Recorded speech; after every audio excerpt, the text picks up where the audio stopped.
नमस्कार दोस्तों, stock market studies में फिर से एक बार आपको बहुत-बहुत स्वागत है।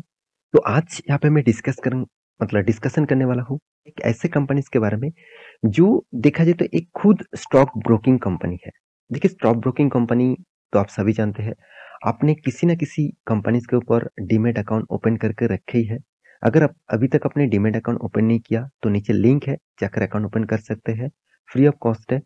तो डीमैट अकाउंट जितनी सारे कंपनीज़ है, देखिए इंडिया में करीबन 280 से भी ज़्यादा 280 से भी ज़्यादा मतलब यहाँ पे स्टॉक ब्रोकिंग कंपनी है। तो इस ब्रोकिंग कंपनी के अंदर देखा जाए तो कुछ ही कंपनी स्टॉक मार्केट में लिस्टिंग है। मतलब वो खुद ब्रोकिंग फर्म है और स्टॉक मार्केट में लिस्टिंग भी है।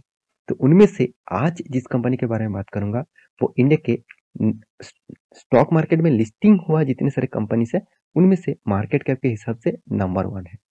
तो वो कंपनी कौन-सा है? चलो उसी के बारे में डिस्कस करूँगा और उस कंपनी का फ्यूचर क्या है, उसके बारे में डिस्कस करूँगा। साथ ही साथ कंपनी ने इस क्वार्टर एंड होने के बाद जो डेटा, जो रिज़ल्ट पब्लिश किया, वो देखने का लायक है। तो सारी इन्फॉर्मेशन आपके साथ शेयर करूँगा, तो वीडियो को लास्ट तक देखिएगा और अभी तक आपने इस चैनल को सब्सक्राइब नहीं किया, तो ज़रूर कर लेना क्योंकि आपको daily basis stock market information update इसी चैनल के माध्यम से मिलता रहेंगे। तो चलो देख लेते हैं सारे पॉइंट्स के ऊपर। तो देखिए मैं यहाँ पे एक वेबसाइट के ऊपर आ चुका हूँ जिसका नाम है चित्तारखा.com। तो इस साइट के ऊपर आप जा सकते हैं, यहाँ पे डेटा देख सकते हैं। टॉप 20 शेयर ब्रोकिंग फर्म कौन सा है 2023 के हिसाब से। देखिए मैं एक टॉप 20 के यहाँ पे नाम नहीं दिखाऊंगा, मैं कुछ कंपनी के आपको दिखाऊंगा। यहाँ पे देख सकते हैं जीरोधा। जीरोधा के कितना, जीरोधा नंबर 1 है। आप सभी जानते हैं जीरोधा अभी भी स्टॉक मार्केट में लिस्टिंग नहीं है। तो एक इंटरव्यू के माध्यम से जीरोधा का जो फाउंडर है, उनको कहा गया कि अभी तक अपने स्टॉक मार्केट में लिस्टिंग क्यों नहीं किया। देखिए उनका कहना है, मैं जिस मकसद में चल रहा हूँ उस मकसद से मेरे हिसाब से कंपनी को मतलब अभी अभी अगर मैं स्टॉक मार्केट में लिस्टिंग कर दूं तो मेरे हाथ में जो डिसीजन है वो डिसीजन नहीं रहेगा। मुझे शेयर होल्डर का अप्रूवल भी लेना पड़ेगा। तो मैं नया नया जो इन नया नया जो चेंजिंग ले आना चाहता हूँ इस कंपनी के ऊपर, वो चेंजिंग में नहीं कर पाऊंगा। तो इसीलिए मैं स्टॉक मार्केट में अभी भी लिस्टिंग नहीं किया हूँ। हाँ, बाद में जरूर सोचूंगा। तो देखिए दूसरा कंपनी कौन कौन है, ग्रो। आप सभी जानते हैं ग्रो अभी बहुत पॉपुलर हो चुके हैं। उसके बाद थर्ड पोजीशन में कौन है, एंजल वन, जो पहले एंजल ब्रोकिंग नाम से जाना जाता था। तो इस कंपनी के ऊपर मैं आज बात करूंगा क्योंकि इस सारे कंपनीज जैसे आप स्टॉक हो गया, आईसीआईसी डायरेक्ट, 5 पैसा, एचडीएफसी सिक्योरिटीज, इतनी सारे कंपनीज है। तो सारे कंपनीज के डिटेल्स के बारे में बात करूं तो आप देख सकते हैं एंजल वन जो है वो इंडिया की सबसे पॉपुलर स्टॉक भी है और इंडिया के थर्ड लार्जेस्ट कंपनी है स्टॉक ब्रोकिंग इंडस्ट्रीज में। और साथ ही साथ आप देखेंगे तो इस कंपनी के स्टॉक मार्केट लिस्टिंग में भी इसका नाम देखने को मिलता है। तो मैं आज डिस्कशन करूंगा एंजल वन के बारे में कि किस कंपनी में धमाका कर चुके हैं फिर से। तो वो धमाका क्या है, चलो उसी के बारे में डिस्कस कर लेता हूँ। तो मैं डायरेक्ट वेबसाइट के ऊपर आ चुका हूँ, यहाँ पे देख सकते हैं बिजनेस स्टैंडर्ड के ऊपर आ चुका हूँ। तो पूरा क्रेडिट मैं इस साइट को दूंगा। अच्छा खासा यहाँ पे न्यूज पब्लिश किया। तो न्यूज कौन सा है आप ध्यान से देखिएगा। एंजल वन, यहाँ पे देखिए गेन्स आफ्टर क्लाइंट बेस, यहाँ पे देखिए claims 61% year of year in December. इसका मतलब दिसंबर मंथ खत्म हो चुके हैं, तो क्वार्टर थ्री का रिजल्ट आने वाला है। तो 2021 से 2022 ये जो दिसंबर का जो पीरियड था, इस पीरियड के अंदर आप देखेंगे तो कंपनी कितना ग्रोथ किया, 61% का ग्रोथ।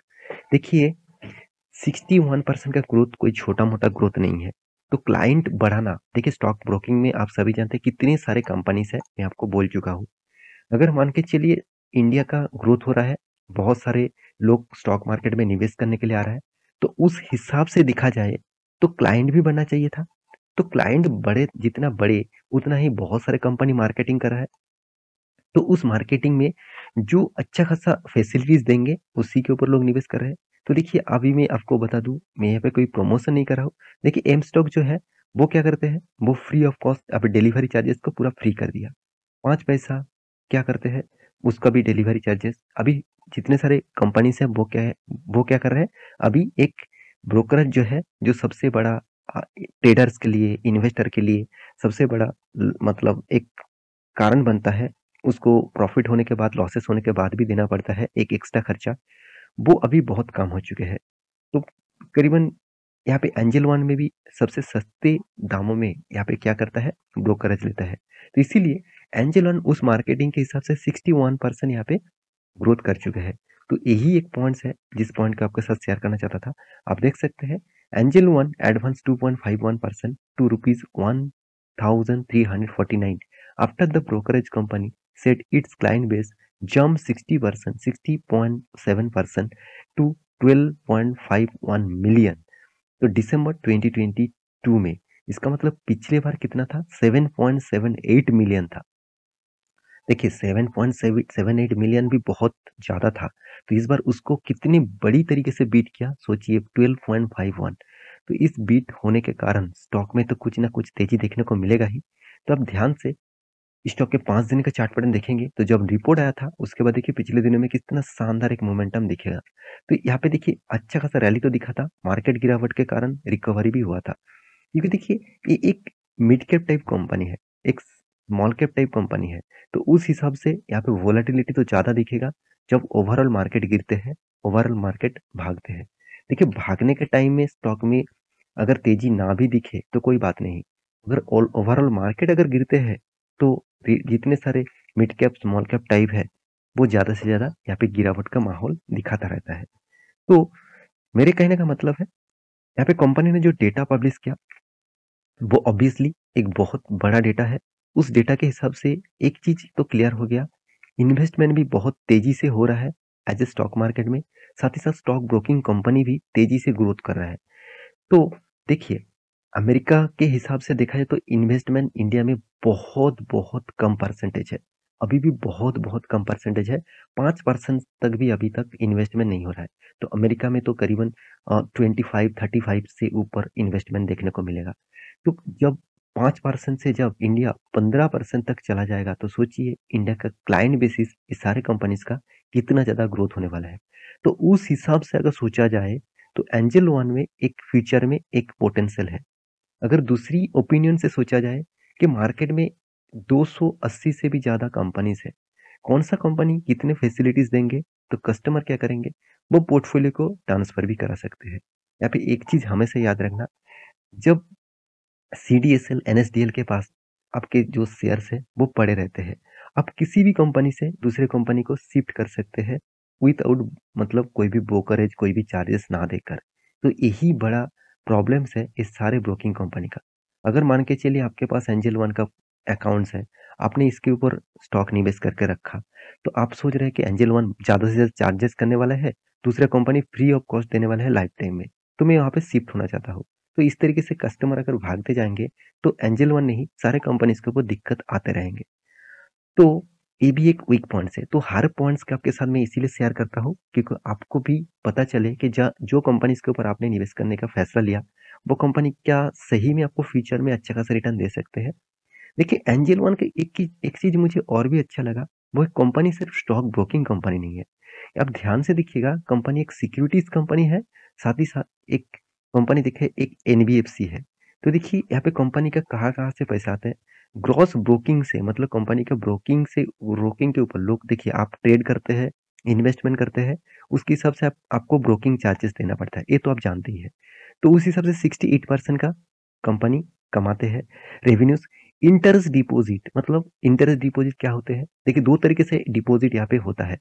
मान के चलिए किसी ने यहाँ पे स्टॉक होल्ड किया 1 लाख के ऊपर, वो चाहते हैं मैं इस 1 लाख से कुछ पैसे से मैं ट्रेड करना चाहूंगा। तो ट्रेड करने के लिए आपको क्या करना पड़ेगा, लेवरेज लेना पड़ेगा। इसका मतलब जो आपका पैसे पड़े हुए है 1 लाख रुपया, उससे मान के चलिए आपने 50 लाख रुपया, आपने सॉरी 50 हजार रुपया आपने प्लेस किया, मतलब गिरवी रखा, उससे कंपनी क्या करेंगे आपको पैसा दे देंगे 50 हजार। तो उस पैसे से आप ट्रेड कर सकते हैं, तो उसको भी इंटरेस्ट के माध्यम से आपको देना पड़ेगा। तो 16% रेवेन्यूज उस तरीके से इंटरेस्ट से पैसा आते हैं। उसके बाद देखिए कंपनी के इंश्योरेंस ट्रांजेक्शन के ऊपर, साथ ही साथ डिपोजिटरी के ऊपर, डिस्ट्रीब्यूशन के ऊपर एंड अदर्स के ऊपर। तो कंपनी के देखिए ग्रॉस जो रेवेन्यू स्प्लिट होता है एफएनओ के ऊपर, सबसे ज्यादा देखिए एफएनओ के ऊपर लोग फ्यूचर एंड ऑप्शंस में ज्यादा काम करते हैं इस कंपनी के ऊपर। कैश के ऊपर कितना 13%, और यहाँ पे देख सकते हैं कमोडिटी के ऊपर 4% एंड करेंसी के ऊपर 1%। तो सबसे ज्यादा कहाँ पे होता है, एफओनओ के ऊपर, जो इंडिया में एक ट्रेंड बन चुके हैं। लोग हमेशा stock options bank Nifty options के ऊपर ज़्यादा से ज़्यादा ट्रेड करते हैं, ऑप्शंस के ऊपर भी काम करते हैं, फ्यूचर्स के ऊपर काम करते हैं। उस बेसिस में इस सारे कंपनीज़ को रेवेन्यूज़ ज़्यादा मिलते हैं। देखिए कैश में कितना रेवेन्यूज़ मिलेगा? ज़्यादा से ज़्यादा डेरिवेटिव्स में रेवेन्यूज़ मिलता है। तो इस कंपनी के मैं चार्ट पैटर्न आपको दिखा दूँ, तो इस कंपनी के चार्ट पैटर्न मुझे एक एक ट्रेंड लाइन ज़रूर दिखने को मिला। अच्छा खासा स्टॉक ओपन होने के बाद अच्छा खासा एक रैली देखने को मिला था। मैं आपको हमेशा बोलता हूँ, जब कोई स्टॉक एक ही रेंज के ऊपर ट्रेड कर रहा है, तो सोचना एक बॉक्स फॉर्मेट क्रिएट हो रहा है। कभी वो बॉक्स फॉर्मेट ब्रेक करेगा, तो एक बिग रैली आपको देखने को मिलेगा। तो वो अगर डाउन साइड में भी ब्रेकआउट होता, तो नीचे साइड में गिरावट देखने को मिलता। तो देखिए, कंपनी जो हाई किए थे, उस हाई लेवल से कंपनी फिर से रिकवरी किया। तो अभी आप थोड़ा वेट करिए, क्योंकि यहाँ पे कोई ट्रेंड नहीं बन रहा है। अगर कोई ट्रेंड बनेगा तो मैं आपके साथ ज़रूर वीडियो शेयर करूँगा। तो इस लेवल को मार्किंग करके रखना, अगर यहाँ पे ब्रेकआउट होता है तो ज़रूर इसके ऊपर एक वीडियो आपको ज़रूर मिलेगा। ये था कंपनी का पूरा डिटेल्स। तो आपके पास इस कंपनी की हिस्सेदारी है कि नहीं है, मुझे ज़रूर कमेंट करिएगा। और मेरे मेरे वीडियो अच्छे लगे तो प्लीज़ लाइक करिएगा, चैनल को सब्सक्राइब भी करिएगा। मिलते हैं नेक्स्ट वीडियो में, तब तक के लिए अच्छे से रहिए, अपना ख्याल रखिए। Bye bye.